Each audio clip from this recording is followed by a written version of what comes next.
दोस्तों कैसे हो? आशा करते हैं सभी लोग ज़बरदस्त मस्त होंगे और आप लोगों की तैयारी ज़बरदस्त चल रही होगी। तो हम एक न्यू बुक स्टार्ट कर दी है हमने, जो आरआरबी ने यूथ कंपटीशन की बुक लॉन्च की है। इसमें 15,210 प्रश्न है, सामान्य ज्ञान जीके की बुक है और इसमें जो भी एग्ज़ाम में क्वेश्चन पूछे गए अभी तक हैं वो सारे क्वेश्चन इसमें इंक्लूड किए गए हैं।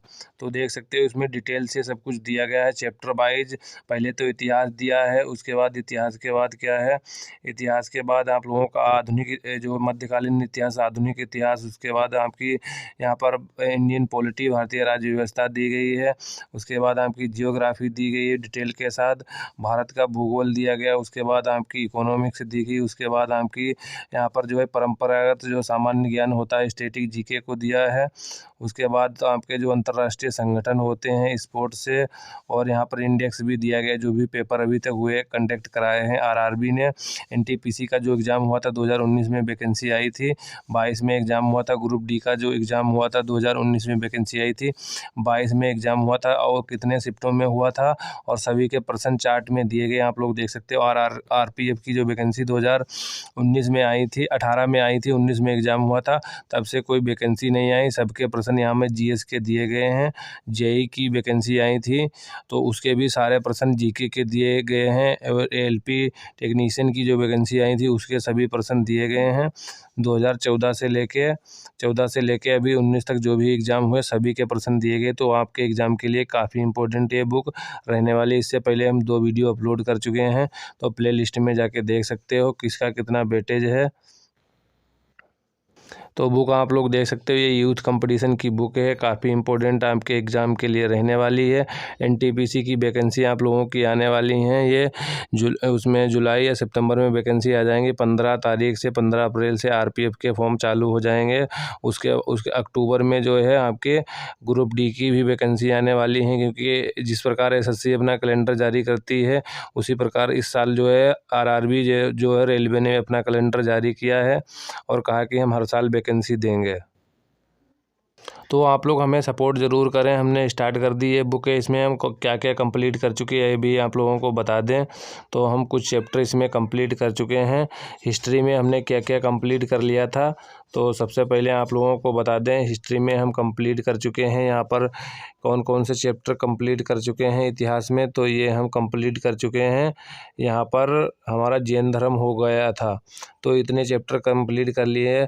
पाषाण काल हमने कंप्लीट कर लिया है। उसके बाद सिंधु सभ्यता, वैदिक सभ्यता को कंप्लीट कर लिया है। महाजनपद काल को कंप्लीट कर लिया है। जैन धर्म को कंप्लीट कर लिया था। अब उसके बाद हमारा स्टार्ट होने वाला है बौद्ध धर्म, क्योंकि ज़्यादा क्वेश्चन करवा नहीं दे, एक वीडियो में है, लगभग 1 घंटे का वीडियो रखते हैं। 50 से ज़्यादा क्वेश्चन लेने की जो है इसमें कवर करते हैं कि 50 से ज़्यादा क्वेश्चन कर लें, क्योंकि डिस्क्राइब किया गया इसमें डिटेल के साथ है। तो अगर इसको ही आप पढ़ लो, किसी बुक को पढ़ने की ज़रूरत नहीं है। जीके के लिए काफ़ी इम्पोर्टेंट आप लोगों के लिए हो जाएगी ये बुक। तो स्टार्ट करते हैं। तो जैन धर्म कंप्लीट हो गया था, तो बौद्ध धर्म से स्टार्ट करते हैं। तो स्टार्ट करते हैं। हम इसमें जो है इसके ऑप्शन छिपा देंगे। अगर आप पहले से तैयारी कर रहे हो तो अपना टेस्ट भी लगा सकते हो कि आप कितने प्रश्न कर पा रहे हो। यहाँ से आपकी समझ डेवलप होगी कि मतलब किस प्रकार से क्वेश्चन बनते हैं एग्जाम में। तो पहला क्वेश्चन है, बुद्ध ने अपना प्रथम उपदेश सारनाथ में अपने 5 शिष्यों को दिया था, जिसे कहा जाता है।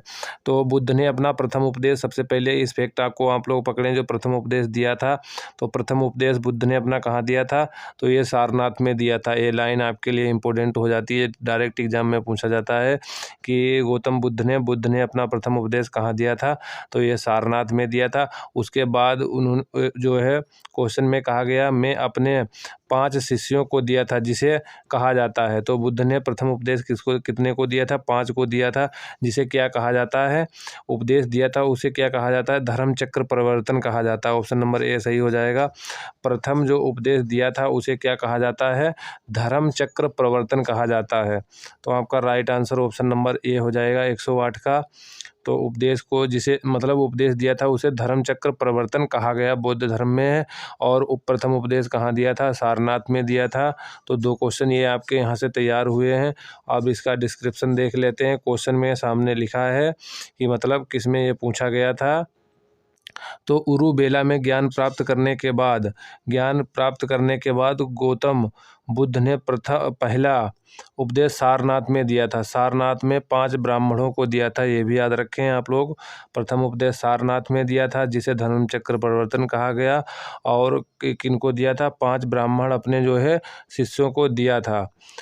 धर्मचक्र प्रवर्तन के नाम से जाना जाता है। बुद्ध ने सर्वाधिक उपदेश कहाँ दिए? तो ये याद रखें, सर्वाधिक उपदेश कहाँ दिए थे?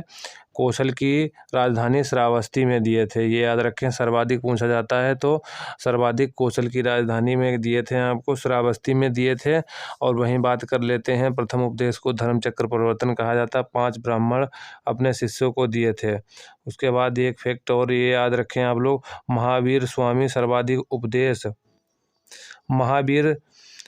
सर्वाधिक उपदेश राजगृह में दिए थे। नेक्स्ट देख लेते हैं क्वेश्चन है 109। वैशाली में द्वितीय बौद्ध संगीति द्वारा संचालित की गई थी। जो द्वितीय संगीति हुई थी जो वैशाली में, मतलब ये किसके द्वारा संचालित की गई थी? तो ये बताना है आपको। तो ये मतलब अध्यक्ष कौन था, ये आपको बताना है। तो इसका राइट आंसर हो जाएगा ऑप्शन नंबर बी सही हो जाएगा। द्वितीय जो संगीति हुई थी वैशाली में, तो इसकी अध्यक्षता की थी कालाशोक ने। तो इसका right answer option number B हो जाएगा। 109 का ऑप्शन नंबर राइट आपका ऑप्शन नंबर बी हो जाएगा।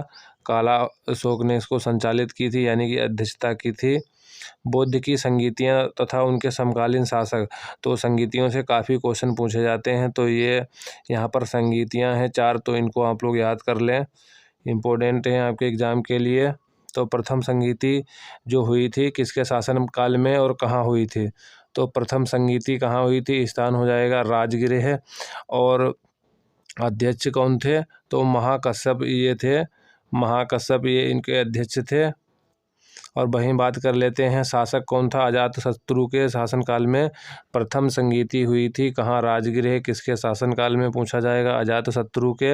अध्यक्ष कौन थे? तो महाकश्यप अध्यक्ष थे। वहीं द्वितीय संगीति हुई थी, कहाँ हुई थी? ये दूसरी वैशाली में हुई। प्रथम राजगृह में हुई, दूसरी वैशाली में हुई। वैशाली में दूसरे के जो अध्यक्ष वो कौन शासक था उस समय जब हुई थी, तो कालाशोक था। और अध्यक्ष कौन थे? सबाकामी थे। और तृतीय संगीति हुई थी, ये अध्यक्ष कौन थे? तो मोगली पुत्र तिस्सस थे। और शासक कौन था? अशोक था। कहाँ? ये पाटलिपुत्र में हुई थी। और चौथी संगीति काफ़ी बार पूछी गई है और पूछी जाती है। चतुर्थ जो संगीति हुई थी उस समय अध्यक्ष वसुमित्र थे। शासक कौन था? तो कनिष्क था। और ये कुंडलवन कहाँ? जम्मू कश्मीर में हुई थी, ये भी याद रखें। तो चारों संगीतियाँ आपके लिए काफ़ी इम्पोर्टेंट हैं, ये याद रखें। पहली कहाँ हुई? पहली संगीति जो हुई थी राजगृह में, दूसरी वैशाली में, तीसरी जो है पाटलिपुत्र पटना में हुई थी, चौथी कहाँ? कुंडलवन। तो पहली राजगृह, दूसरी वैशाली, तीसरी पाटलिपुत्र और चौथी कुंडलवन में हुई थी। शासक अजातशत्रु, कालाशोक, अशोक और कनिष्क, इस प्रकार से नाम याद रख सकते हैं आप लोग, अध्यक्ष भी। नेक्स्ट क्वेश्चन नंबर 110 है। थेरी गाथा एक बौद्ध ग्रंथ है जो देश का हिस्सा है। यह भिक्षुणियों द्वारा रचित छंदों का संग्रह है। तो इसमें बताना है। तो इसका जो राइट आंसर हो जाएगा ऑप्शन नंबर जो है इसका बी सही हो जाएगा। सुत्त पिटक जो है, थेरी गाथा एक बौद्ध ग्रंथ है जो सुत्त पिटक का हिस्सा है। थेरी गाथा जो है ये किसका हिस्सा है? ये सुत्त पिटक का है। पिटक हैं तो उनका हिस्सा है ये सुत्त पिटक का थेरी गाथा। और क्या है यह भिक्षुणियों द्वारा रचित छंदों का संग्रह है। नेक्स्ट देख लेते हैं इसका डिस्क्रिप्शन। थेरी गाथा एक बौद्ध ग्रंथ है जो सुत्त पिटक के खुद्दक निकाय का हिस्सा है, जिसमें 15 लघु ग्रंथ हैं। यह स्तीबिर भिक्षुणियों द्वारा रचित छंदों का संग्रह है। इसमें कुल 73 गीतों तथा 522 कविताओं का संग्रह है। नेक्स्ट क्वेश्चन नंबर 111 है। 3 पिटकों में अधिधम्म पिटक देश से संबंधित है। तो त्रिपिटक हैं, उनमें जो है अधिधम्म पिटक किससे संबंधित है ये पूछा गया है। तो इसका जो राइट आंसर हो जाएगा ऑप्शन नंबर सी सही हो जाएगा। ये दार्शनिक मामलों से संबंधित है। कौन सा? अधिधम्म पिटक। देख लेते हैं नेक्स्ट। अधिधम्म पिटक बौद्ध मतों की दार्शनिक संख्या की व्याख्या की गई है। इस पिटक का संकलन अशोक के समय हुए तृतीय बौद्ध संगीति में मोगली पुत्तिसस ने किया था। तो ये हीनयानी थे। अधिधम्म पिटक में कुल 7 ग्रंथ हैं। कितने पिटक हैं? इसमें 7 ग्रंथ हैं कुल। अधिधम्म पिटक में कितने ग्रंथ हैं? 7 ग्रंथ हैं। तो ये आप लोगों को तो कुछ डिटेल में लग रहा होगा, मगर ये डिटेल में नहीं है। इतना आपको पढ़ना पड़ेगा। जो एनटीपीसी की तैयारी कर रहे हैं तो वो लोग क्वेश्चन लेवल देख सकते हैं, क्वेश्चन का लेवल। और ग्रुप डी में भी इस बार वैकेंसी, मतलब आरपीएफ जो कांस्टेबल की वैकेंसी आई हैं वो कम आई हैं। पेपर जो है हार्ड बनना ही, वैकेंसी लगभग 4600 के करीब हैं, जो कि ऑल इंडिया के लिए हैं। नेक्स्ट देख लेते हैं। इन्हें सप्त प्रकरण कहा जाता है। तो आप लोग अपनी राय कमेंट बॉक्स में दे सकते हो, जैसे कि कोई आपको सुझाव वगैरह है तो अपना दे सकते हो। तो कुल 7 ग्रंथ थे, इन्हें सप्त प्रकरण कहा जाता है। प्रथम था धम्म संगणिक, दूसरा था विभंग धातु कथा, तीसरा चौथा था पुंगल पंगति और चौथा था कथावस्तु, छठा था यमक, सातवां था पठान, जिसमें सबसे महत्वपूर्ण ग्रंथ है कथावस्तु, जिसकी रचना की थी स्वयं मोगलीपुत्र तिस्सस ने। क्वेश्चन नंबर है 112। माना जाता है कि गौतम सिद्धार्थ ने अंतिम ज्ञान प्राप्ति के लिए बोध गया जाने से पहले 6 साल तक देश स्थान पर शुद्ध चित्त से ध्यान किया था। कहाँ ध्यान किया था? तो इसका जो राइट आंसर हो जाएगा ऑप्शन नंबर बी हो जाएगा। कहाँ? ये प्राग बोधि में किया था। देख सकते हो इम्पोर्टेंट क्वेश्चन है, आरआरबी जो है ग्रुप डी में पूछा गया क्वेश्चन है। माना जाता है कि गौतम सिद्धार्थ ने अंतिम ज्ञान प्राप्ति के लिए बोध गया जाने से पहले 6 साल तक प्राग बोधि स्थान पर शुद्ध चित्त से ध्यान किया था। तो आपका राइट कौन सा? ऑप्शन नंबर बी सही है इसमें। नेक्स्ट देख लेते हैं। क्वेश्चन नंबर है 113। त्रिपिटक इनमें से किस धर्म का पवित्र ग्रंथ है? तो त्रिपिटक किससे संबंधित? बौद्ध धर्म से हो जाएगा। ऑप्शन नंबर जो है बी राइट हो जाएगा। त्रिपिटक बौद्ध धर्म का प्रमुख ग्रंथ है, जिसे सभी बौद्ध संप्रदायों महायान, थेरवाद, वज्रयान, मुसल सर्वास्तिकवाद आदि मानते हैं। यह बौद्ध धर्म के प्राचीनतम ग्रंथ हैं, जिसमें भगवान बुद्ध के उपदेश संग्रहित हैं। यह ग्रंथ पाली भाषा में लिखा गया। तो इम्पोर्टेंट फैक्ट है, जो त्रिपिटक है पाली भाषा में लिखा गया है। इसके 3 भाग हैं। तो ये त्रिपिटक कौन कौन से हैं? सुत्त पिटक, विनय पिटक, अधिधम्म पिटक। तो सुत्त पिटक याद रख सकते हो आप। सुत्त पिटक, विनय पिटक और अधिधम्म पिटक, ये 3 पिटक हैं। और ये पिटक किस भाषा में है? पाली भाषा में है। ये भी याद रखें आप लोग। नेक्स्ट देख लेते हैं। क्वेश्चन नंबर 14 है। क्वेश्चन नंबर 114 है। गौतम बुद्ध का संबंध निम्नलिखित में से किस गण से था? तो किस गण से था? एक गण पूछा गया, तो शाक्य गण से इनका संबंध था। क्वेश्चन नंबर जो आपका 114 का, गौतम बुद्ध का संबंध शाक्य गण से था। इनका जन्म 563 ईस्वी पूर्व में लुम्बिनी में इक्ष्वाकु वंशीय राजा शुद्धोधन के घर में हुआ था। किसके घर में? शुद्धोधन के हुआ था। शुद्धोधन कौन थे? इनके पिता थे। वहीं बात कर लेते हैं इनकी माता का नाम क्या था। इनकी माता का नाम महामाया था, जो कोलीय वंश की थी। जन्म के 7वें दिन माता का देहांत हो गया था। तो इनकी माता का 7वें दिन देहांत हो गया था, जो ये महामाया थी। वहीं बात कर लेते हैं इनका पालन किसने किया था। तो इनकी प्रजापति जो है गौतमी थी, मौसी, उन्होंने इनका पालन पोषण किया था। 6 वर्षों के कठोर साधन के पश्चात बोध गया बिहार में बोधि वृक्ष के नीचे। कहाँ? बिहार। आपसे पूछ लिया जाता है डायरेक्ट एग्जाम में कि बोधि वृक्ष कहाँ है, तो बिहार में है। इन्हें जो है ज्ञान की प्राप्ति बोधि में, मतलब बोध गया में, बिहार में हुई थी ज्ञान की प्राप्ति। वे सिद्धार्थ गौतम बुद्ध बन गए। तो इनका नाम सिद्धार्थ था, बाद में ये ज्ञान प्राप्ति के बाद क्या कहलाए? बुद्ध कहलाए या गौतम बुद्ध कहलाए थे। क्वेश्चन नंबर 115 है। 115 है, गौतम बुद्ध ने अपना पहला उपदेश कहाँ दिया था? तो अभी आप लोगों को पहले क्वेश्चन अभी देखा शुरुआत में, तो ये सारनाथ में पहला उपदेश दिया था। किनको दिया गया था? अपने 5 शिष्य ब्राह्मणों को दिया गया था। इन्होंने प्रथम उपदेश दिया था। तो देख लेते हैं डिस्क्रिप्शन इसका। ऋषिपत्तनम या सारनाथ, तो ये याद रखें, ये ऋषिपत्तनम भी कहीं कहीं लिखा मिलेगा आपको, और सारनाथ दोनों एक ही बात हैं। ये वाराणसी उत्तर प्रदेश में पड़ता है। जो सारनाथ है, ऋषिपत्तनम, ये कहाँ उत्तर प्रदेश में पड़ता है, डायरेक्ट क्वेश्चन पूछा जा सकता है। वाराणसी में बुद्ध ने पहला उपदेश दिया था, 5 लोगों को दिया था, और जिसे बाद में क्या कहा था, प्रथम उपदेश दिया था। इसे धर्म चक्र परिवर्तन जो है बौद्ध धर्म में कहा गया है। तो इम्पोर्टेंट फैक्ट हैं। नेक्स्ट देख लेते हैं क्वेश्चन। क्वेश्चन नंबर 116 है, गौतम बुद्ध को ज्ञान की प्राप्ति निम्नलिखित में से किस शहर में हुई थी? तो ज्ञान की प्राप्ति कहाँ इन्हें हुई थी? तो ये बोध गया में ज्ञान की प्राप्ति बिहार में हुई थी, बोधि वृक्ष के नीचे, ये भी याद रखें। इनसे संबंधित फैक्ट देख लें कुछ। गौतम बुद्ध थे जो बौद्ध धर्म के संस्थापक थे। इनका जन्म कब हुआ था? 563 में। जन्म डायरेक्ट पूछा जाता है, ये डेट याद रखें आप लोग।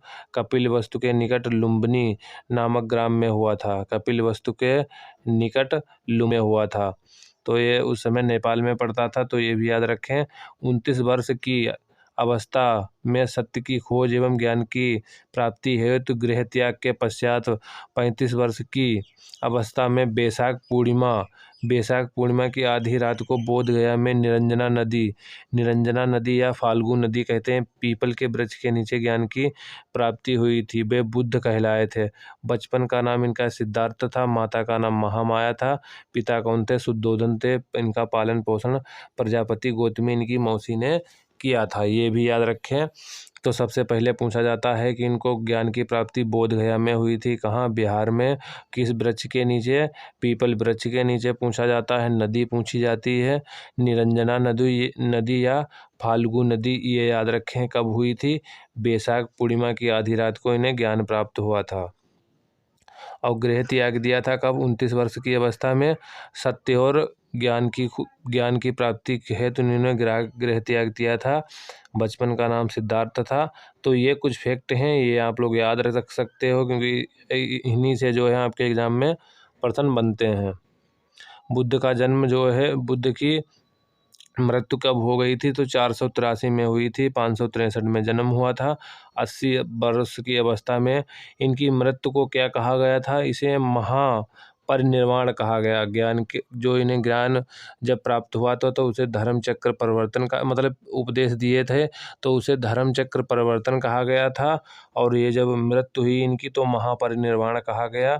और ये जो कुशीनगर में हुआ था, ये भी याद रखें, इन्हें महापरिनिर्वाण है। इन्हें कहाँ हुआ था? ये कुशीनगर में हुआ था।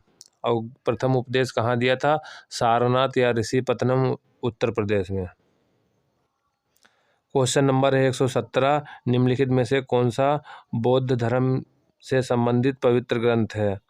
तो कौन सा? ये त्रिपिटक हो जाएगा। ऑप्शन नंबर डी सही हो जाएगा। त्रिपिटक आप लोगों को बता चुके, विनय पिटक, सूक्त पिटक और अधिधम्म पिटक, ये त्रिपिटक हैं। इनकी भाषा पाली थी, ये याद रखें आप लोग। तो पिटक कौन कौन से हैं? पवित्र जो है ग्रंथ हैं इनके पिटक, ये याद रखें आपको, विनय पिटक, सूक्त पिटक और अधिधम्म पिटक हैं। भाषा इनकी आप लोगों को बता चुके हैं कि पाली भाषा थी तीनों पिटकों की। बौद्ध धर्म मूलतः अनीश्वरवादी है। तो अनीश्वर मतलब इसमें क्या है? बौद्ध धर्म में जो है ईश्वर की मान्यता नहीं है। ये कुछ फैक्ट आप लोग याद रखें जो इम्पोर्टेंट हैं, डायरेक्ट एग्जाम में बनते हैं। तो बौद्ध धर्म मूलतः अनीश्वर मतलब ईश्वर पर विश्वास नहीं रखते हैं, कर्म एवं पुनर्जन्म की परिकल्पना करता है। ये याद रखें, जो है कर्म और पुनर्जन्म पर ये लोग परिकल्पना करते हैं, मतलब पुनर्जन्म पर का विश्वास करते हैं ये लोग, परंतु आत्मा की नहीं है, मतलब आत्मा की मान्यता नहीं। आगम का संबंध जैन धर्म से है, तो आगम जो है इसका जैन धर्म से है। हदीज मुस्लिम धर्म से है। हदीज है, इसका संबंध किससे? मुस्लिम धर्म से हो जाएगा। यहूदियों का जो तनख है, ये तनख का संबंध किससे है? यहूदियों का प्रमुख धार्मिक ग्रंथ है।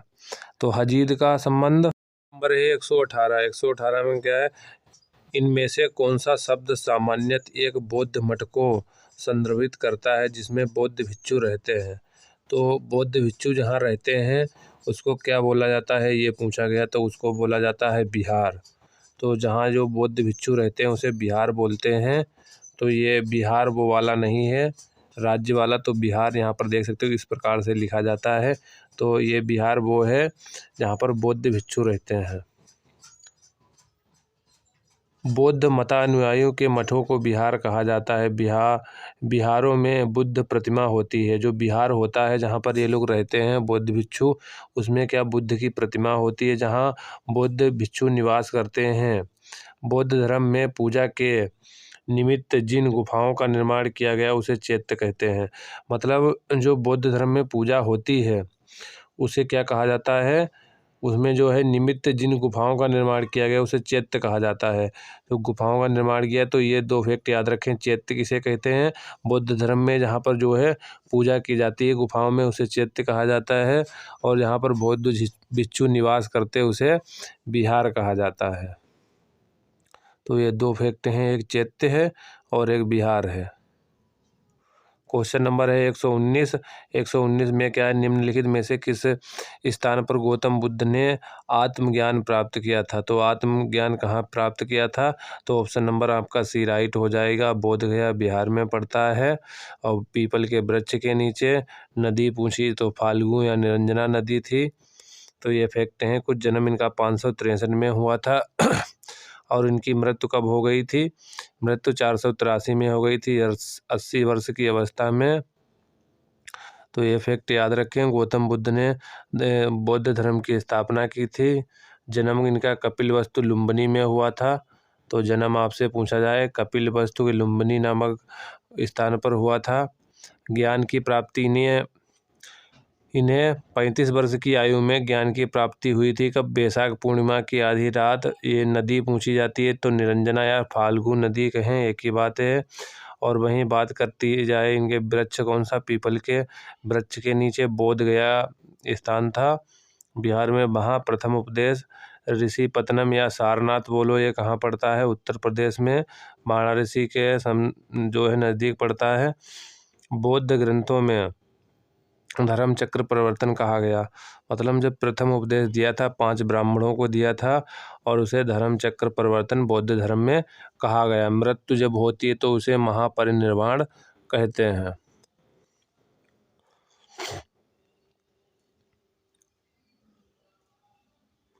क्वेश्चन नंबर 120 है, सूत्र पिटक के संदर्भ में निम्नलिखित में से कौन सा कथन सही है।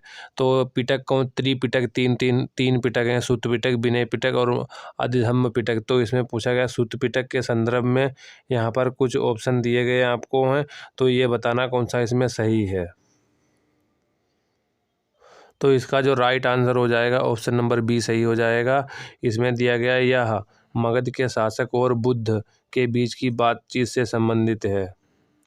तो 120 जो है सूत्र पिटक के संदर्भ में। तो सूत्र पिटक के संदर्भ में क्या मगध के शासक और बुद्ध के बीच बातचीत से संबंधित है। तो इसका right answer option number B सही हो जाएगा। पिटक कौन कौन से हैं, त्रिपिटक हैं, विनय पिटक, सूत्र पिटक, अधिधम्म पिटक, बौद्ध धर्म के त्रिपिटक कहलाते। इन पिटकों की भाषा त्रिपिटक थे, इनकी भाषा पाली थी। सूत्र पिटक में बौद्ध धर्म के धार्मिक सिद्धांतों के संवाद के रूप में संकलित किया गया। तो सूत्र पिटक है जो, इसमें क्या है, बौद्ध धर्म के जो धार्मिक सिद्धांत होते हैं के संवाद जो थे उनके संकलित किया गया है। वहीं विनय पिटक में संघ के भिक्षुओं में भिक्षुणियों के लिए बनाए गए नियमों का संग्रह है। जो इसमें भिक्षु बनते हैं बौद्ध धर्म में और भिक्षुणी, इनके लिए जो नियम बनाए गए वो हैं। और वहीं अधिधम्म पिटक में का संबंध बौद्ध धर्म के दर्शन से है। तो राइट आंसर आप लोगों का हो जाएगा ऑप्शन नंबर बी सही था। नेक्स्ट देख लेते हैं क्वेश्चन नंबर 121। हीनयान और महायान किस धर्म के पंथ हैं। तो ये धर्म बट गया था बौद्ध धर्म हीनयान महायान शाखा में। तो ये बौद्ध धर्म से संबंधित ऑप्शन नंबर सी सही हो जाएगा। तो ऑप्शन नंबर जो है सी सही हो जाएगा। बौद्ध धर्म से संबंध इनका हो जाएगा हीनयान और महायान का। हीनयान और महायान बौद्ध धर्म की शाखाएं हैं। तो आपसे पूछा जाएगा कि हीनयान और महायान क्या हैं। तो बौद्ध धर्म की शाखाएं हैं। चतुर्थ बौद्ध संगीति कनिष्क के शासनकाल में हुई थी, ये भी याद रखें, ये पूछा जाता है। संगीति आप लोगों को बता चुके इससे पहले कहाँ कहाँ हुई थी। तो चौथी जो संगीति थी कनिष्क के शासनकाल में कहाँ हुई थी, जम्मू कश्मीर कुंडलवन में हुई थी। और इसके अध्यक्ष कौन थे, वसुमित्र थे। जो चौथी वाली हुई थी इसके कौन थे, वसुमित्र थे, ये याद रखें, अध्यक्ष थे। ये चौथी वाली के वसुमित्र अध्यक्ष थे, कुंडलवन में हुई थी। शासक कौन था उस समय, कनिष्क था। और उसी समय क्या है, बौद्ध धर्म दो शाखाओं में बट गया था। कौन कौन सी, हीनयान और महायान। बौद्ध धर्म के महायान संप्रदाय का आदर्श है बोधिसत्व। तो महायान है ये याद रखें आप लोग। जो महायान शाखा है इसका क्या आदर्श वाक्य क्या है, बोधिसत्व। और वहीं दूसरी बात कर लेते हैं, बोधिसत्व दूसरे के कल्याण को प्राथमिकता देते हुए अपने निर्वाण में निलंब करते हैं। वहीं बात कर लेते हैं, हीनयान का आदर्श है अरहत पद को प्राप्त करना। अरहत पद को प्राप्त करना। जो व्यक्ति अपनी साधना से निर्वाण की प्राप्ति करे उन्हें अरहत कहा जाता है। तो ये वर्ड याद रखें आप लोग। अरहत का मतलब क्या होता है, अपनी साधना से निर्वाण की प्राप्ति करे तो उसे अरहत कहा जाता है। पहले का संबंध है बोधिसत्व से। क्वेश्चन नंबर 122 देख लेते हैं। क्वेश्चन नंबर 122 में क्या है, सिंह चतुर्मुख स्तंभ कहाँ स्थित है। तो यहाँ पर सिंह चतुर्मुख स्तंभ कहाँ स्थित है, तो ये सारनाथ में स्थित है। ऑप्शन नंबर ए सही हो जाएगा। तो देख सकते हो क्वेश्चन किस प्रकार से घुमाया गया, डायरेक्ट पूछ लेते हैं ये तो आप लोग बता देते हैं, मगर इन्होंने सिंह चतुर्मुख स्तंभ कहा है तो ऑप्शन नंबर ए सही हो जाएगा। महात्मा बुद्ध ने ज्ञान प्राप्ति के बाद अपना पहला उपदेश सारनाथ या ऋषिपतनम में दिया था, जिसे धर्मचक्र परिवर्तन कहा जाता है। जैन ग्रंथों में सारनाथ को सिंहपुर कहा जाता है। जैन ग्रंथों में सारनाथ को सिंहपुर कहा जाता है, कहा गया है। सारनाथ में अशोक का सिंह चतुर्मुख स्तंभ, बुद्ध का मंदिर, धमेक स्तूप, चौखंडी स्तूप और सारनाथ का वास्तुकला संग्रह, मूलगंध कुटी आदि दार्शनिक स्थल हैं। तो ये याद रखें आप लोग, ये काफ़ी बार पूछा जाता है। धमेक स्तूप, बुद्ध का मंदिर और यहाँ पर चौखंडी, ये सब कहाँ, सारनाथ में स्थित हैं। और वस्तु संग्रहालय ये भी कहाँ है, मुगल गंध कुटी, ये कहाँ है, ये सभी स्थल कहाँ है, सारनाथ में स्थित हैं। तो ये भी याद रखें, ये आपके लिए इम्पोर्टेंट हो जाते हैं, कई बार पूछा गया है। तो आपका right answer option number A 122 का है।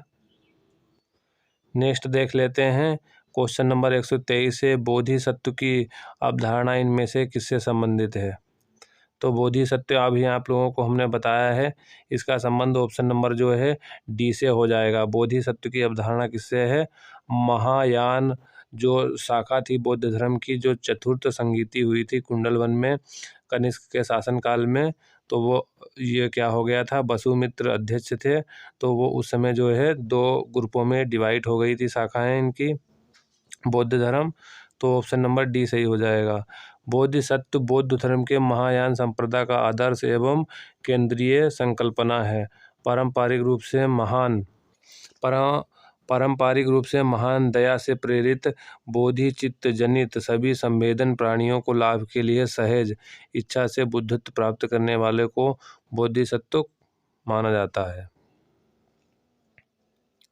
क्वेश्चन नंबर 124 से विनय और सुत्त पिटक इनमें से किसकी शिक्षाओं के संकलन है।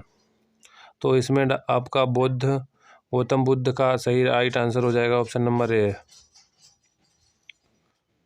त्रिपिटक बौद्ध ग्रंथों में सर्वाधिक महत्वपूर्ण है। बुद्ध की मृत्यु के बाद उनकी शिक्षाओं को संकलित कर 3 भागों में बांटा गया। बुद्ध की शिक्षाओं को जो है 3 जो है भागों में बांट दिया गया, जिसे त्रिपिटक कहा गया। विनय पिटक संघ संबंधित नियम का आचार की शिक्षाएं हैं। सूत पिटक में धार्मिक सिद्धांत, अधिधम्म पिटक में दार्शनिक सिद्धांत के रूप में मिलते हैं। इन सभी को पाली भाषा में लिखा गया है। तो राइट आंसर इसका हो जाएगा, right answer option number A सही हो जाएगा। नेक्स्ट देख लेते हैं। क्वेश्चन नंबर है 125 क्वेश्चन है, गौतम बुद्ध के निम्नलिखित उपदेशों में किसे अग्नि उपदेश अग्नि उपदेश के रूप में माना जाता है? 125 का जो राइट आंसर हो जाएगा, 125 का जो राइट आंसर हो जाएगा, तो 125 का राइट आंसर हो जाएगा गौतम बुद्ध के निम्नलिखित उपदेशों में से किसे अग्नि उपदेश के रूप में जाना जाता है? तो आदित्य पर्याय सूत्र को। तो किसे? ऑप्शन नंबर जो राइट आंसर हो जाएगा, option number B right answer हो जाएगा। आदित्य पर्याय सूत्र को किसके नाम से जाना जाता है? उपदेश के रूप में जाना जाता है, अग्नि उपदेश के। तो आप लोगों को कुछ इसमें डिटेल से लग सकता है, मगर इसे ही तैयार कर लेते तो क्वेश्चन आपका बाहर नहीं जाएगा, और ये क्वेश्चन सभी पूछे हुए हैं। तो आदित्य पर्याय सूत्र को अग्नि उपदेश के रूप में जाना जाता है। इस प्रवचन से बुद्ध 5 इंद्रियों, मन और वैराग्य के माध्यम से दुख से मुक्ति प्राप्त करने का उपदेश देते हैं। धम्मचक्र प्रवर्तन सूत्र पाली में या धर्मचक्र प्रवर्तन सूत्र संस्कृत में बौद्ध ग्रंथ में है, जिसमें गौतम बुद्ध द्वारा ज्ञान प्राप्ति के बाद दिया गया उपदेश संग्रहित है। अनंत लक्षण सूक्त पाली द्वारा और अनआत्मतलत सूत्र संस्कृत को पारंपरिक रूप से गौतम बुद्ध द्वारा दिया गया दूसरे प्रवचन के रूप में दर्ज किया गया, जिसे पंचवर्गीय सूत्र के रूप में जाना जाता है, जिसका अर्थ है 5 लोगों का समूह। क्वेश्चन नंबर 126 है, जातक कथाएं देश से संबंधित है। तो जातक कथाएं बौद्ध धर्म से संबंधित हैं। आपका right answer option number B सही हो जाएगा। जातक कथाएं साहित्यिक रचनाएं हैं। बौद्ध जो जातक कथाएं, सबसे पहले ये पता होना चाहिए, ये बौद्ध धर्म से संबंधित हैं, जो कि साहित्यिक रचनाएं बौद्ध धर्म के पिछले जन्म के बारे में। ये जो जातक कथाएं बौद्ध धर्म के पिछले जन्म के बारे में बताती हैं। ये बौद्ध ग्रंथ त्रिपिटक का भाग हैं। बौद्ध धर्म की स्थापना 5वीं शताब्दी ईसा पूर्व में हुई थी। कब? 563 ईस्वी पूर्व में इनका जो है इनका जन्म हुआ था। नेक्स्ट देख लेते हैं, क्वेश्चन नंबर 127 है, बुद्ध चरितम नामक महाकाव्य किसने लिखा था? तो बुद्ध चरितम जो महाकाव्य किसने लिखा था?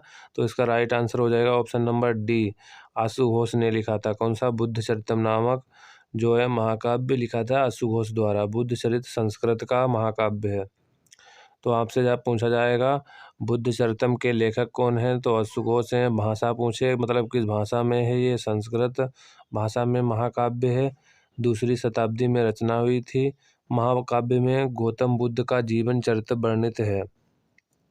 बुद्ध चरित्र में 28 सर्ग हैं। कितने? 28 सर्ग हैं। 28 सर्ग हैं, जिसमें 14 सर्गों तक बुद्ध के जन्म और बुद्धत्व प्राप्ति का वर्णन है। आशु घोष की अन्य रचनाएं कौन कौन सी हैं?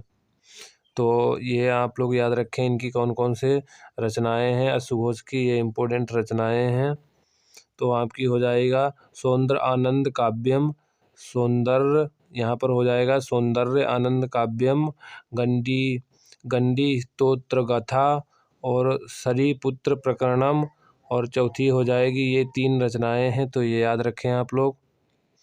नागार्जुन की ऑप्शन में नागार्जुन दिया गया है, तो नागार्जुन की यहाँ पर हो जाएगी तो शून्यवाद, और उसके बाद माध्यमिक मत के प्रख्यात बौद्ध आचार्य थे। नागार्जुन का जन्म 150 ईस्वी में हुआ था, मृत्यु 250 में हुई थी। उसके बाद ऑप्शन में दिया गया हेमचंद। ये कौन थे? ये श्वेतांबर जैन परंपरा के अनुसार हेमचंद का जन्म गुजरात के अहमदाबाद में हुआ था। कहाँ हुआ था? धुंधमा नगर में 1088 में हुआ था। कार्तिक पूर्णिमा को हुआ था। हेमचंद राजा सिद्धराज जयसिंह के सभा में कवि थे। इनके द्वारा अद्वितीय ज्ञान और बहुमुखी प्रतिभा के कारण कली काल सर्वज्ञ की उपाधि, क्या कली काल सर्वज्ञ की उपाधि धारण की थी इन्होंने। मृत्यु 1172 ईसा में अनहिल बाड़ पाटन में हुई थी। इनकी रचना कौन सी हैं? रचनाएं याद रख सकते हो आप लोग, सिद्धहेम और शब्दानुशासनम, ये पुस्तकें हैं। देखो कुछ क्वेश्चन आप लोगों को बोरिंग लग सकते हैं, मगर सत्य यही है, क्वेश्चन आपको वही लगते हैं अच्छे रिपीटेड जो आपने ज़्यादा पढ़ रखे हैं। जिसे पढ़ोगे नहीं तो वो आपको थोड़ा बाउंस मारेगा। निम्नलिखित में से कौन सा स्थल बौद्धों के तीर्थ स्थलों में से नहीं है? सारनाथ है, कुशीनगर है, बोध गया। तो ये ग्वालियर नहीं है, जो इसका right answer option number C हो जाएगा। बौद्ध धर्म के संस्थापक गौतम बुद्ध ने, इनका जन्म 563 लुम्बिनी, ये लुम्बिनी कपिलवस्तु नेपाल में हुआ था। वहीं बोध गया में बौद्ध का प्रमुख तीर्थ स्थल है, बुद्ध को यहीं पर ज्ञान की प्राप्ति हुई थी। और सारनाथ बनारस में स्थित है, वाराणसी में, ये भी याद रखें। बौद्ध तीर्थ स्थल है जहाँ पर इन्हें ज्ञान की प्रथम उपदेश भी दिया था इन्होंने। नेक्स्ट देख लेते हैं, कुशीनगर उत्तर प्रदेश में। कुशीनगर में भगवान बुद्ध को महापरिनिर्वाण यानी कि मृत्यु उनकी कहाँ हुई थी? कुशीनगर में, यूपी में हुई थी। दिए गए विकल्पों में से जो है ग्वालियर सही नहीं है। तो काफ़ी क्वेश्चन बौद्ध धर्म से पूछे गए थे, तो आप लोग देख सकते हो काफ़ी क्वेश्चन पूछे गए थे। तो गौतम बुद्ध का जन्म कहाँ हुआ था? ये लुम्बिनी में हुआ था, सभी को पता आप लोगों को है, लुम्बिनी में हुआ था। बौद्ध धर्म के संस्थापक थे। कुछ फैक्ट हैं जो आप लोग रिपीट करते रहें। एशिया का ज्योतिपुंज, लाइट ऑफ एशिया कहा जाता है। बुद्ध का जन्म 563 ईस्वी में कपिलवस्तु लुम्बिनी, वर्तमान में नेपाल में पड़ता है, ये याद रखें। पिता इनके शुद्धोदन थे। गण पूछा जाता है, शाक्य गण से इनका संबंध था। माता इनकी महामाया था। पालन पोषण प्रजापति गौतमी मौसी ने किया था। वहीं बात कर लेते हैं बुद्ध का नाम क्या था? जो इनका बचपन का नाम सिद्धार्थ था। ज्ञान प्राप्ति के बाद ये बुद्ध कहलाए। गौतम बुद्ध का विवाह 16 वर्ष की अवस्था में हुआ था। विवाह 16 वर्ष की अवस्था में हुआ था यशोधरा के साथ। पुत्र का नाम राहुल था। गौतम बुद्ध के गृह त्याग को बुद्ध धर्म में क्या कहा गया है? जब इन्होंने घर छोड़ा था तो उसे कहा गया था महाभिनिष्क्रमण। और जब प्रथम उपदेश दिया था तो धर्म चक्र परिवर्तन। मृत्यु को महापरिनिर्वाण कहा गया। तो ये शब्द याद रखें, बातों को ध्यान से सुने। प्रथम उपदेश कहाँ दिया था? सारनाथ में दिया था, जिसे धर्म चक्र परिवर्तन कहा गया है। क्वेश्चन नंबर 130 है, उस बौद्ध ग्रंथ का नाम बताया जिसमें भिक्षुओं के लिए नियमों का उल्लेख है। तो ऊपर हम आप लोगों को बता भी चुके हैं नियमों का उल्लेख किसमें है। तो ऑप्शन नंबर आपका राइट बी हो जाएगा। विनय पिटक में बौद्ध जो भिक्षु हैं उनके नियमों के बात का उल्लेख किया गया है, मतलब नियम उसमें दिए गए हैं। बौद्ध धर्म में हमें विशद ज्ञान, त्रिपिटक, विनय पिटक, सूक्त पिटक, अधिधम्म पिटक, इन तीनों पिटकों की भाषा कौन सी है? पाली। सूत पिटक में बुद्ध के धार्मिक विचारों और उपदेशों को संवादों के रूप में संकलित किया गया। विनय पिटक में क्या है? संघ के भिक्षुओं भिक्षुणियों द्वारा बनाए गए अनुशासन संबंधित नियम का संग्रह है। अधिधम्म पिटक में बौद्ध मतों की दार्शनिक व्याख्या की गई है। बौद्ध परंपरा की ऐसी मान्यता है कि पिटक का संकलन अशोक के समय संपन्न तृतीय बौद्ध संहिता मोंगलीपुत्र तिस्सस ने किया था। क्वेश्चन नंबर 131 है, स्तूप क्यों बनाए जाते हैं? तो जो स्तूप होते हैं बौद्ध धर्म में वो क्यों बनाए जाते हैं? तो स्तूप क्यों बनाए जाते हैं, इसका राइट आंसर हो जाएगा 131 का ए हो जाएगा, पवित्र स्मृति चिन्ह रखने के लिए। ऑप्शन नंबर ए सही हो जाएगा। स्तूप की परंपरा पुरानी है। वैदिक काल में सब समाधियों को मिट्टी के थूहों या टीलों के रूप में बनाया जाता था। इन्हीं सब समाधियों को स्तूप आदि प्रारूप माना जाता है। पहले इसका उद्देश्य मात्र अस्थि संचय था, बाद में इसका विकास पवित्र स्मृति चिन्ह के रूप में हुआ। स्तूप निर्माण की परंपरा का वास्तविक इतिहास बौद्ध और जैन धर्म के साथ शुरू हुआ। क्वेश्चन नंबर 132 है, देश 560 ईसा पूर्व में हुआ, 480 में पूर्व में 80 वर्ष की अवस्था में उनकी मृत्यु हो गई। तो ये किसका हो जाएगा? तो ये महावीर स्वामी का हो जाएगा। इनकी 560 में इनका जन्म हुआ था। ऑप्शन नंबर ए राइट हो जाएगा। मगर इसमें ऑप्शन में जो है गलत दिया गया की जाए तो अशोक का भी गलत है। और इसमें देखा जाए हर्ष का भी जन्म नहीं हुआ था। तो यहाँ पर अगर इनकी बात की जाए गौतम बुद्ध की, तो 563 में इनका जन्म हुआ और 483 में इनकी मृत्यु हो गई थी। 483 में। तो यहाँ पर ये ऑप्शन जो है फिलहाल गलत दिया गया है। वैसे इसमें अगर देखा जाए तो इनका महावीर स्वामी का भी नहीं आ रहा है, तो ये ऑप्शन ही गलत था। अगर देखा जाए तो ये गौतम बुद्ध का 463, अगर 563 हो तो गौतम बुद्ध वाला राइट आंसर हो जाएगा। ग्रुप डी में पूछा गया, ये थोड़ा क्वेश्चन गलत है। नेक्स्ट देख लेते हैं, क्वेश्चन नंबर 133 है। किस वृक्ष के नीचे रानी माया देवी ने गौतम भिक्षु को जन्म दिया था? किस वृक्ष के नीचे रानी माया देवी ने गौतम बुद्ध को जन्म दिया था? तो इसका राइट आंसर हो जाएगा, ग्रुप डी में क्वेश्चन पूछा गया है। तो इसका जो राइट आंसर हो जाएगा तो ये ऑप्शन नंबर ये साल के वृक्ष के नीचे।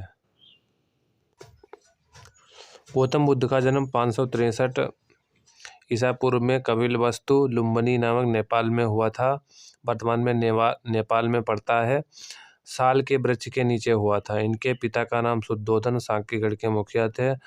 बुद्ध को 6 वर्ष की कठिन तपस्या के बाद बैसाख पूर्णिमा निरंजना नदी फाल्गु नदी के किनारे पीपल के वृक्ष के नीचे इन्हें ज्ञान को प्राप्त हुआ था। तब से ये बौद्ध कहलाए थे। पहले इनका बचपन का नाम सिद्धार्थ था। 134 क्वेश्चन नंबर, बौद्ध धर्म की नींव देश के महान सच्चाइयों एवं अंगीय पद पर आधारित है। तो इसका जो राइट आंसर हो जाएगा तो बौद्ध धर्म के 4 महान सच्चाइयों, बौद्ध धर्म की नींव 4 सच्चाइयों एवं 8 अंगीय पथ पर आधारित है। तो ये याद रखें आप लोग। तो इससे संबंधित देख लेते हैं। बुद्ध ने ऑप्शन नंबर डी राइट है। बुद्ध ने सांसारिक दुखों के संबंध में चार आर्य सत्यों को सच्चाइयों का उपदेश दिया। इसे संस्कृत में चात्वारि आर्य सत्यानि और पाली में चत्तरि आर्या सच्चानि कहते हैं। तो ये क्या भगवान बुद्ध के 4 आर्य सत्य थे? क्या क्या थे? पहला था 4 क्या? दुख, संसार में दुख है। दूसरा है समुदाय निवारण का कारण दुख, समुदाय निवारण का कारण। तीसरा था निरोध दुख का निवारण। और चौथा क्या था? निरोधगामिनी प्रतिपदा, निवारण के लिए अष्टांगिक मार्ग है। इन सांसारिक दुखों से मुक्ति हेतु बुद्ध ने अष्टांगिक मार्ग का वर्णन किया। तो ये क्वेश्चन कभी कभी जो टिपिकली बनाते हैं तो अष्टांगिक मार्ग पूछ लेते हैं, कौन सा नहीं है।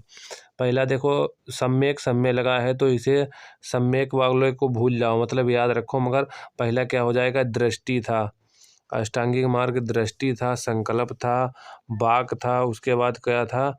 उसके बाद कर्मांत था, उसके बाद अजीब था, व्यायाम, स्मृति और समाधि। तो ये अष्टांगिक मार्ग थे। नेक्स्ट क्वेश्चन नंबर 135 देख लेते हैं। क्वेश्चन नंबर 135 में क्या है? निम्नलिखित में से कौन सा भगवान बुद्ध की 4 महान सच्चाइयों में नहीं है? तो क्या हो जाएगा? अभी ऊपर आप लोगों ने देखी हैं। क्या है सच्चाइयाँ? दुख है, दुख का निवारण है, दुख का कारण है, दुख है, दुख का निवारण है, और क्या है? निरोधगामिनी प्रतिपदा। नहीं है तो कौन सा है? दुख का कारण ये भी है। दूसरा क्या हो जाएगा? तो पहला संसार दुखों का घर है, तो ये भी सही है। दुख का कारण इच्छा है। तीसरा क्या यहाँ पर तीसरा दिया गया? इच्छाओं से छुटकारा नहीं मिलती है तो दुखों से निवारण हो सकता है, तो ये तो नहीं हो सकता। नीचे दिया गया 8 फोल्ड के पथ के पालन से किया जा सकता है, तो ऑप्शन नंबर इसका जो है सी राइट आंसर हो जाएगा। नेक्स्ट देख लेते हैं। नेक्स्ट है त्रिपिटक पवित्र धर्म ग्रंथ कौन से धर्म से संबंधित हैं? तो ये आपका बौद्ध धर्म से हो जाएगा। नेक्स्ट देख लेते हैं। नेक्स्ट क्वेश्चन नंबर 137 है। त्रिपिटक उपदेशों का पहला संग्रह है, तो ये बौद्ध धर्म से संबंधित हो जाएगा। क्वेश्चन नंबर 138 है। 138 है, गौतम बुद्ध ने अपना प्रथम प्रवचन कहाँ दिया था? तो ये हो जाएगा सारनाथ में। ऑप्शन नंबर बी सही हो जाएगा, जो वाराणसी से 10 किलोमीटर पूर्वोत्तर में स्थित है। बौद्ध तीर्थ स्थल है। ज्ञान प्राप्ति के पश्चात भगवान बुद्ध ने अपना प्रथम उपदेश यहीं दिया था, जिसे धर्म चक्र परिवर्तन कहा गया है। 5 ब्राह्मणों को दिया था। बौद्ध धर्म के 4 प्रमुख तीर्थों में से एक है।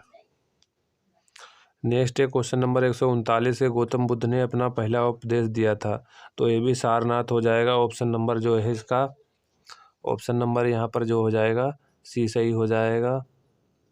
नेक्स्ट देख लेते हैं, गौतम बुद्ध को ज्ञान कहाँ प्राप्त हुआ था, तो ये बोध गया में प्राप्त हुआ था, बिहार में।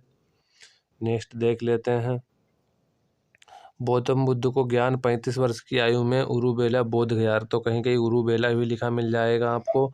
उरुबेला बोध गया, बोधि वृक्ष पीपल के नीचे, पीपल वृक्ष निरंजना नदी, बैसाख पूर्णिमा के दिन ज्ञान प्राप्त हुआ था। ये उसके बाद बुद्ध कहलाए थे। सर्वाधिक उपदेश इन्होंने कहाँ दिए थे, तो प्रथम पूछा जाए तो सारनाथ में, और सर्वाधिक अगर पूछा जाए तो कौशल देश की राजधानी श्रावस्ती में। क्वेश्चन नंबर 141 है, बौद्ध ग्रंथों का अध्ययन करने के लिए विजयवाड़ा में कौन सा चीनी विद्वान रहा है। तो बौद्ध ग्रंथों के अध्ययन करने के लिए विजयवाड़ा में कौन सा चीनी विद्वान रहा, तो यहाँ पर नाम दिए गए, तो देख सकते हैं ग्रुप डी में क्वेश्चन पूछा गया, थोड़ा लेवल इसका हार्ड है। तो ऑप्शन नंबर जो है जुआन जांग था, ये विजयवाड़ा में रहा था। बौद्ध ग्रंथों को अध्ययन करने के लिए विजयवाड़ा में जुआन जांग नामक चीनी विद्वान रहता था। चीनी बौद्ध धर्म की चीनी शाखा है। बौद्ध धर्म की परंपराओं ने 2000 वर्षों तक चीनी संस्कृति एवं सभ्यता पर गहरा प्रभाव छोड़ा। यह बौद्ध परंपराएं चीनी कला, राजनीतिक, साहित्यिक, दर्शन, चिकित्सा में देखी जा सकती हैं। दुनिया की 65% से अधिक बौद्ध आबादी चीन में रहती। इन्हीं कारणों से चीन के विद्वान में भारत में आकर यहाँ के बौद्ध ग्रंथों का अध्ययन करते थे तथा यहाँ के विचारों मूल्यों को चीनी में बौद्ध धर्म के लोग आत्मसात कर लेते थे। बोध गया किस भारतीय राज्य में है, तो ऑप्शन नंबर इसका सही हो जाएगा बी, ये बिहार में पड़ता है। बोध गया भारत के बिहार राज्य में है। नेक्स्ट है, गौतम बुद्ध ने अपने उपदेश में जनसाधारण की भाषा का प्रयोग किया, तो पाली भाषा का प्रयोग किया था। अपने उपदेश सर्वाधिक किस भाषा में दिए थे गौतम बुद्ध ने, तो ये पाली में, ऑप्शन नंबर डी राइट हो जाएगा। बुद्ध ने अपने उपदेशों को पाली भाषा का प्रयोग किया था। क्वेश्चन नंबर 144 है, जातक कथाओं में देश और उनके पूर्व जीवन का वर्णन मिलता है, तो बुद्ध के जो है पूर्व जन्मों का जो है वर्णन मिलता है। जातक कथाएं भगवान बुद्ध के पूर्व जन्मों की कहानियां, जिन्हें बौद्ध धर्म के सभी मतों से संरक्षित किया गया। जातक कथाएं किस में वर्णित हैं, यह भी पूछा जा सकता है, तो ये सूत पिटक में वर्णित हैं। यह कथाएं व्यक्ति की नैतिकता और सत्य, धर्म, प्रेम और भाईचारे का संदेश देती हैं।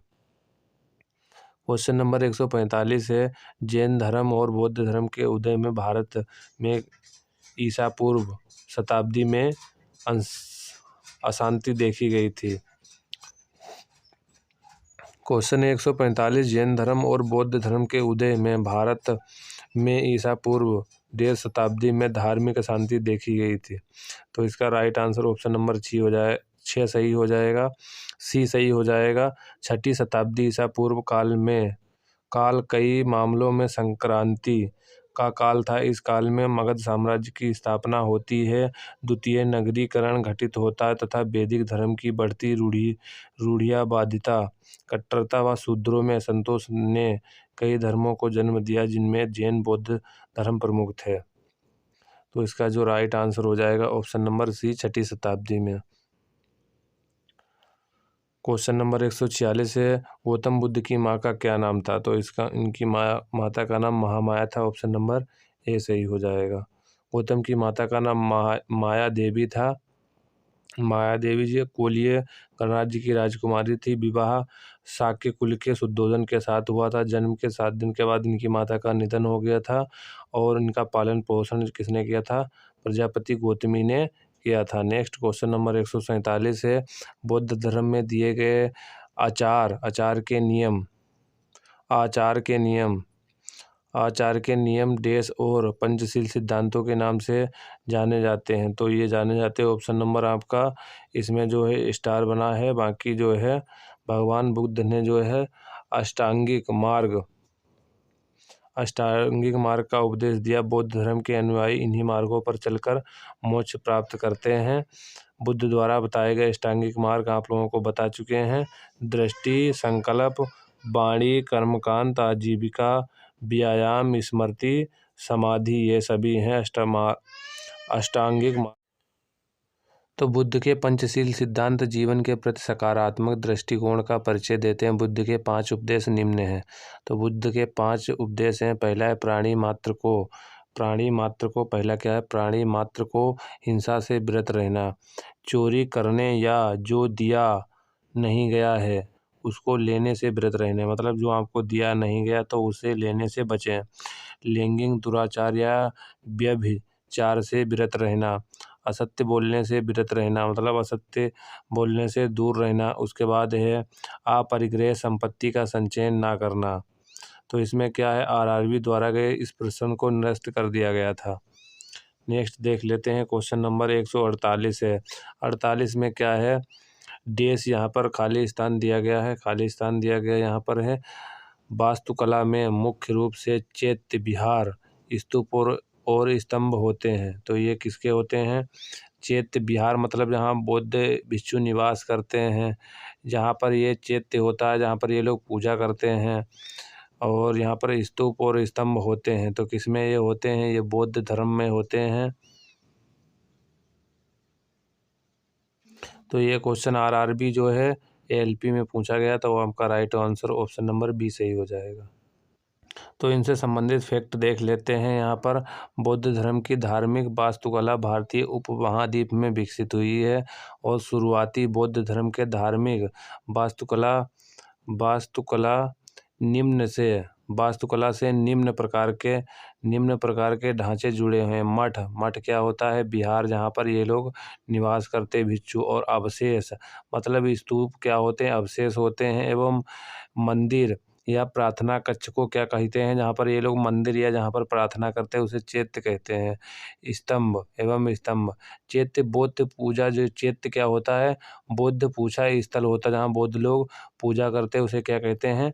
चैत्य कहते हैं। विहार आप लोगों को बता चुके, जहाँ पर बौद्ध भिक्षु या भिक्षुणी रहते हैं उसे, और चैत्य में ये लोग पूजा करते हैं। जबकि विहार बौद्ध भिक्षुओं का निवास स्थल होता है। स्तूप निर्माण उद्देश्य या गौतम बुद्ध के अवशेषों की पूजा व सुरक्षा रहती है। बौद्ध मठ विहार का तात्पर्य उस जगह से है जहाँ बौद्ध धर्म के गुरु अपने शिष्यों शिक्षा, उपदेश आदि देते हैं। नेक्स्ट देख लेते हैं, बोध गया में स्थित महाबोधि मंदिर बौद्ध मठ का एक उदाहरण है। नेक्स्ट है क्वेश्चन नंबर 149 है, बौद्ध तीर्थ स्थल दांत का मंदिर या स्थित है। तो कहाँ स्थित है ये? तो इसका जो राइट आंसर हो जाएगा ऑप्शन नंबर बी है, श्रीलंका में स्थित है दांत का मंदिर। ये क्या है? बौद्ध तीर्थ स्थल है। दांत का मंदिर कहाँ? श्रीलंका में स्थित है। तो देख सकते हैं एनटीपीसी में ये क्वेश्चन पूछा गया है। तो क्या है? बौद्ध तीर्थ स्थल दांत मंदिर श्रीलंका के कैंडी शहर में स्थित है। श्रीलंका का कहाँ है? कैंडी शहर में स्थित है। कैंडी के पूर्व राजाशाही के शाही महल परिसर में स्थित है। मंदिर में महात्मा बुद्ध के दांत रखे गए थे। कैंडी श्रीलंका के राजाओं की अंतिम राजधानी थी। श्रीलंका के राजाओं की अंतिम राजधानी थी। वर्तमान में यह यूनेस्को के विरासत स्थल में शामिल है। तो इसका जो राइट आंसर हो जाएगा आपका दांत मंदिर श्रीलंका में स्थित है। नेक्स्ट देख लेते हैं, क्वेश्चन नंबर 150 है, बोरोबुडुर बौद्ध मंदिर कहाँ स्थित है। तो दांत मंदिर श्रीलंका, और ये आप लोगों का हो जाएगा बोरोबुडुर मंदिर कहाँ स्थित है। तो ये आप लोगों का इंडोनेशिया में हो जाएगा। ऑप्शन नंबर सी बौद्ध मंदिर है। तो बोरोबुडुर मंदिर या बोरोबुदुर इंडोनेशिया के मध्य जावा प्रांत में मंगेलांग नगर में स्थित है। 750 से 850 ईस्वी के मध्य महायान के बौद्ध विहार हैं। यह आज संसार में सबसे बड़ा बौद्ध विहार है। तो ये याद रख लें, जो बोरोबुडुर बौद्ध मंदिर है ये कहाँ है, ये जो है सबसे बड़ा क्या हो जाएगा, बौद्ध विहार है। इसकी स्थापना 9वीं शताब्दी में शैलेंद्र राजवंश के दौरान हुआ था। इसकी को किसने स्थापना करवाई थी, शैलेंद्र राजवंश के दौरान इसकी स्थापना हुई थी। तो सबसे पहले आपको दांत मंदिर श्रीलंका, बोरोबुडुर बौद्ध मंदिर कहाँ स्थित है, ये आपका इंडोनेशिया में हो जाएगा, ऑप्शन नंबर सी। और ये क्या हो जाएगा, आज संसार में सबसे बड़ा बौद्ध विहार है। क्वेश्चन नंबर 151 है, यह मानते हैं कि भगवान बुद्ध ने अपना पहला उपदेश दिया था, उस स्मारक का नाम बताएं और जिसे seat of the Holi Buddha भी कहा जाता है। तो किसे कहा जाता है, तो इसका जो राइट आंसर हो जाएगा ऑप्शन नंबर जो है ये सही हो जाएगा। ये कहाँ पड़ता है, धामेक स्तूप, ये कहाँ पड़ता है, ये उत्तर प्रदेश में पड़ता है, वाराणसी के पास ही। तो ये भी याद रखें, होली क्या कहा जाता है, seat of the Holi Buddha. तो धामेक स्तूप है। महात्मा बुद्ध ने पहला अपना उपदेश उत्तर प्रदेश में 5 ब्राह्मण सन्यासियों को दिया था। इसी स्थान पर सम्राट अशोक ने धामेक स्तूप की स्थापना करवाई थी, मतलब निर्माण करवाया था। तो ये धामेक स्तूप था, इसकी स्थापना किसने करवाई थी, अशोक ने करवाई थी। इनके द्वारा दिया गया पहला उपदेश, जब इन्होंने पहला उपदेश दिया था उसे धर्म चक्र परिवर्तन कहा गया और इसे seat of the Holi Buddha कहा जाता है। क्वेश्चन नंबर है 152, निम्नलिखित में से कौन सा एक बुद्ध की शिक्षाओं का संग्रह है। तो किसे कहते हैं, त्रिपिटक होता है, ऑप्शन नंबर आपका डी सही हो जाएगा। बौद्ध की शिक्षाओं से संबंधित त्रिपिटक है। त्रिपिटक में बौद्ध धर्म का आधारभूत और मुख्य ग्रंथ है। भगवान बुद्ध ने उपदेश 3 साहित्य खंडों में संकलित किए थे। कौन कौन से हो जाएंगे, त्रिपिटकों की जो है भाषा कैसी है, पाली, विनय पिटक, और यहाँ पर सुक्त पिटक और अधिधम्म पिटक। तो यहाँ पर हमने क्या क्या कंप्लीट कर लिया आप लोगों को बता दें, तो यहाँ पर जो है प्राचीन इतिहास में हम लोगों ने इनको सभी को कंप्लीट कर लिया। बौद्ध धर्म में काफ़ी क्वेश्चन थे, तो पाषाण काल कवर कर लिया है, सिंधु घाटी सभ्यता, वैदिक सभ्यता, महाजनपद काल, जैन धर्म, बौद्ध धर्म और पारसी और यहूदी धर्म भी इसे कंप्लीट कर लेते हैं इसी वीडियो में। उसके बाद हमारा आ जाएगा मौर्योत्तर, और इसको एक ही वीडियो में कंप्लीट कर देंगे। ये मौर्य साम्राज्य, मौर्योत्तर काल और गुप्तोत्तर काल, इसको एक वीडियो में कंप्लीट करेंगे। उसके बाद जो दक्षिण जो बचेंगे ये राजवंश, इनको कंप्लीट कर देंगे एक वीडियो में। तो 4 वीडियो में प्राचीन जो है इतिहास कंप्लीट हो जाएगा। तो क्वेश्चन नंबर जो है, चैप्टर नंबर हमारा 7वां है प्राचीन इतिहास में। ये हमारा तीसरा वीडियो है, ये मतलब तीसरा वीडियो इस बुक का है। तो आप लोग देख सकते हो 2 वीडियो और बना चुके हैं। तो पारसी और यहूदी धर्म। तो पहला क्वेश्चन है, भारत का एक धर्म जो जोरोआस्ट्रियन मुख्य रूप से किस राज्य में पाया जाता है। तो सबसे पहले आप लोगों को पता होना चाहिए कि भारत का एक धर्म है जिसे जोरोआस्ट्रियन मुख्य रूप से किस राज्य में पाया जाता है। तो जोरोआस्ट्रियन है ये महाराष्ट्र राज्य में मुख्य रूप से पाया जाता है। इसमें देख लेते हैं, जोरोआस्ट्रियन, ये नाम याद रखें, पारसी को जोरोआस्ट्रियन अंग्रेजी में कहा जाता है। धर्म को मानने वाली अधिकतम संख्या आबादी महाराष्ट्र में निवास करती है, यानी कि जो पारसी लोग हैं ये सबसे ज़्यादा कहाँ निवास करते हैं, महाराष्ट्र में। ये 2016 में एनटीपीसी में क्वेश्चन पूछा गया था। इस धर्म के संस्थापक कौन, महात्मा जरथुष्ट्र थे। कौन थे, महात्मा। पारसी धर्म के संस्थापक याद रखें कौन थे, जरथुष्ट्र हैं। भारत में इसे पारसी धर्म के नाम से जाना जाता है, जो ईरान का प्राचीन काल से प्रचलित धर्म है। तो पारसी ईरान का धर्म है, ये याद रखें। और संस्थापक कौन थे, जरथुष्ट्र थे। जोरोआस्ट्रियन भी कहा जाता है। क्वेश्चन नंबर 154 है, नीचे शब्दों के 4 युग्म दिए गए हैं जिनमें से 3 किसी तरीके से एक समान है और एक युग्म भिन्न है। तो कौन सा युग्म भिन्न है। तो सबसे पहले ये देख ले, हिंदू जो है पूजा पाठ कहाँ करते हैं, मंदिर में करते हैं। और मतलब पूजा पाठ जो हिंदू का कहाँ करते हैं, मंदिर में। और त्रिपिटक बौद्ध धर्म से संबंधित है, तो यहाँ पर धर्म दिया गया है। और अवेस्ता पारसी धर्म से है, तो इसका जो बिल्कुल अलग हो जाएगा वो कौन सा हो जाएगा? ऑप्शन नंबर डी सही हो जाएगा। अवेस्ता देख सकते हो यहाँ पर जो दिए गए हैं तो धर्म ग्रंथ दिए गए हैं। अवेस्ता क्या है? पारसी का जो है धर्म ग्रंथ है। तोरा यहूदियों का धर्म ग्रंथ, त्रिपिटक बौद्ध का धर्म ग्रंथ है। मगर यहाँ पर जो मंदिर दिया गया है हिंदुओं का, यहाँ पर ये धर्म ग्रंथ नहीं दिया गया है। तो तोरा यहूदियों से संबंधित है, जबकि हिंदू मंदिर है पूजा से संबंधित है, पूजा का स्थान है। तो ऑप्शन नंबर डी सही हो जाएगा। तो यहाँ पर त्रिपिटक जो है ये ग्रंथ है बौद्ध धर्म का। अवेस्ता पारसी धर्म का है। तो पारसी धर्म के संस्थापक कौन थे? जरथुष्ट थे। और पारसी धर्म का जो है विकास कहाँ से हुआ था? ईरान से, ये याद रखें। जोरोअस्ट्रियन भी नाम से कहा जाता है पारसियों को। तोरा यहूदियों का जो है ग्रंथ है। तो आपका right answer option number D सही हो जाएगा। जिंद अवेस्ता, ये बताना है आपको। जिंद अवेस्ता ये जो का संबंध किससे है? तो अभी आप लोगों ने ऊपर देखा जिंद अवेस्ता का संबंध किससे है? पारसी धर्म से संबंधित है। ये क्या हो जाएगा? इनका धार्मिक ग्रंथ है। जिंद अवेस्ता पारसी धर्म का जो है प्रमुख धर्म ग्रंथ है। पारसी धर्म के पैगंबर कौन थे? ये जरथुष्ट, ये संस्थापक भी थे। इनकी शिक्षाओं का संकलन जिंद अवेस्ता नामक ग्रंथ में है। यहूदी किस धर्म का पालन करते हैं? तो ये पारसी धर्म का करते हैं।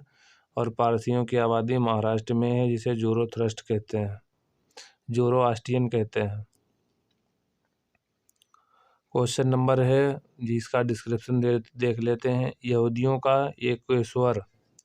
एकेश्वरवादी धर्म है। यहूदी धर्म है जिसका मानना है कि ईश्वर की उपस्थिति का अनुभव मानव गतिविधियों और इतिहास द्वारा होता है। ईश्वर अपना संदेश पैगंबरों के माध्यम से प्रेषित करते हैं। यहूदी लोग अब्राहिम, इसहाक और जेकब को अपना पितामह और मूसा को मुख्य पैगंबर मानते हैं। इजराइल में हिब्रू भाषियों का राजधर्म है। क्वेश्चन नंबर 157 है, निम्नलिखित में से कौन सा यहूदी धर्म से संबंधित है? तो तोरा हो जाएगा यहूदी धर्म से संबंधित। ऑप्शन नंबर बी सही हो जाएगा। तोरा यहूदी धर्म से संबंधित हो जाएगा। यहूदियों की धर्म भाषा यानी कि इब्रानी हिब्रू है। यहूदी धर्म ग्रंथ का नाम क्या है? तो ये तनख हो जाएगा। तनख इब्रानी भाषा में लिखा गया है। इसे तालमुद या तोरा भी कहते हैं। त्रिपिटक बौद्ध धर्म से संबंधित है। वहीं इसके अंतर्गत पिटक कौन कौन से आ जाते हैं? विनय पिटक, सूक्त पिटक और अधिधम्म पिटक। वर्णन मिलता। गुरु ग्रंथ साहिब जो है ये सिखों का पवित्र धार्मिक ग्रंथ है। धम्मपद सूक्त पिटक का एक भाग है। किसका? धम्म पिटक जो सूक्त पिटक का एक भाग है।